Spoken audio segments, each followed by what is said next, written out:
Are you planning to meet Prime Minister Modi in Malaysia? Are you open to talks in terms of Yeah, trade? sure. He's a friend of mine. We have a great relationship. He just said that 2 days ago, as you know. We have a great relationship. No, we were not happy with him buying oil from Russia. नाज़रीन अस्सलाम वालेकुम। अमरीकी सदर Donald Trump ने वज़ीर-ए-आज़म नरेंद्र मोदी को अजीम शख्स करार देते हुए दावा किया कि भारत ने उन्हें यकीन दहानी कराई है कि वो रूस से तेल खरीदना बंद कर देगा। ट्रंप ने यह भी कहा कि वो आइंदा हफ्ते मलेशिया में होने वाली आसियान सरबराही कॉन्फ्रेंस के दौरान वज़ीर-ए-आज़म मोदी से मुलाकात कर सकते हैं। ओवल ऑफिस में सहाफ़ियों से बात करते हुए ट्रंप ने कहा, मोदी मेरे दोस्त हैं, हमारे ताल्लुकात बहुत अच्छे हैं। हम खुश नहीं थे कि भारत रूस से तेल खरीद रहा है, क्योंकि उससे पुतिन की जंगी मशीन को सहारा मिलता था। आज मोदी ने मुझे यकीन दिलाया कि भारत अब रूस से तेल नहीं खरीदेगा। ये एक बड़ा कदम है, अब चीन को भी यही करना होगा। ट्रंप के इस बयान के बाद भारतीय सियासी हलकों में शदीद रद्द-ए-अमल सामने आया। कांग्रेस के रहनुमा राहुल गांधी ने इल्ज़ाम लगाया कि वज़ीर-ए-आज़म मोदी सदर ट्रंप से खौफजदा हैं और उन्होंने अमेरिका को भारत की खारजा पॉलिसी पर फैसला साजी का इख्तियार दे दिया है।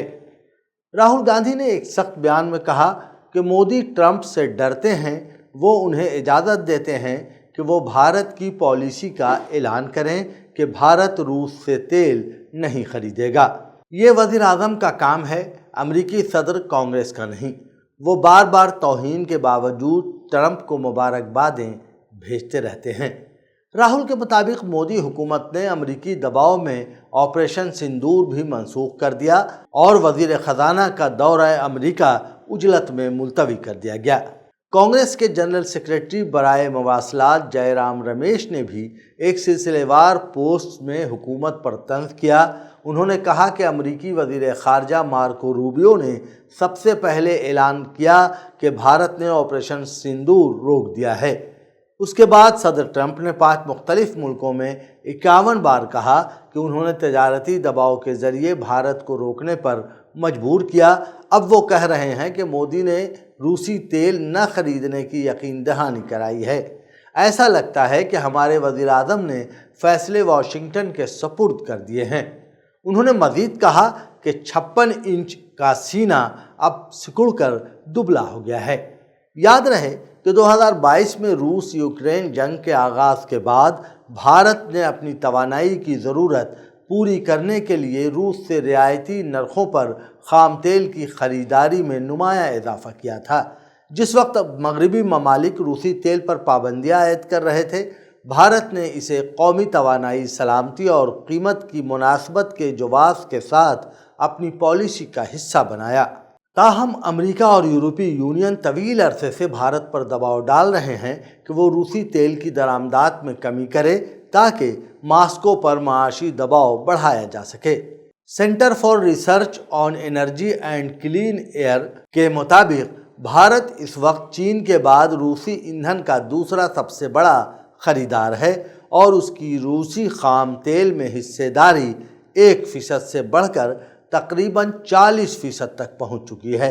अमरीकी सदर के इस बयान ने भारत की खारजा पॉलिसी की आज़ादी और ख़ुद मुख्तारी पर गहरे सवालात खड़े कर दिए हैं।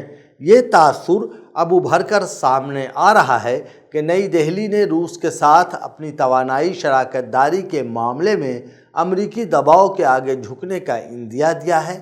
सियासी मुबस्सिरीन के मुताबिक अगर वाकई भारत ने रूसी तेल की ख़रीदारी बंद करने की यकीन दहानी कराई है तो ये फ़ैसला सिर्फ माशी या तजारती नहीं बल्कि सिफारती तरजीहात में बड़ी तब्दीली की अलामत है।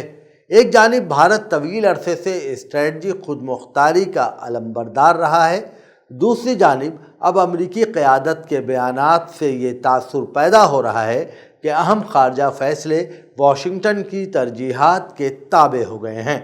ये सूरत हाल दाखिली सतह पर भी सवालात को जन्म देती है। क्या भारत अपनी तवानाई पॉलिसी कौमी मफाद की बुनियाद पर तय कर रहा है या आलमी ताकतों के दबाव में? बाज़ मुबस्सिरीन का कहना है कि अगर किसी गैर मुल्की रहनुमा के ज़रिए भारत के फ़ैसले का ऐलान किया जा रहा है تو یہ عمل خود مختاری کے تصور کو کمزور کرتا ہے۔ بتاتے چلیں کہ حالیہ مہینوں میں بعض حساس خارجہ اور دفاعی معاملات میں بھارت کی خاموشی یا غیر واضح موقف نے بھی یہ تاثر مضبوط کیا ہے کہ حکومت تصادم سے گریز کے لیے طاقتور فریق کے زیر اثر رہنے کی کوشش کر رہی ہے۔ اس سارے منظرنامے میں اصل سوال یہی ہے کہ بھارت اپنی عالمی حیثیت کو برابر کے فریق کے طور پر برقرار رکھ پائے گا یا سفارتی طور پر ایک تابع اتحادی کے خانے میں دھکیلا جائے گا۔ روسی تیل کے معاملے نے دراصل بھارت کی خارجہ خود مختاری کے امتحان کو نمایاں کر دیا ہے، ایک ایسا امتحان جس میں صرف معیشت نہیں بلکہ قومی وقار اور پالیسی کی آزادی بھی داؤ پر لگی ہے۔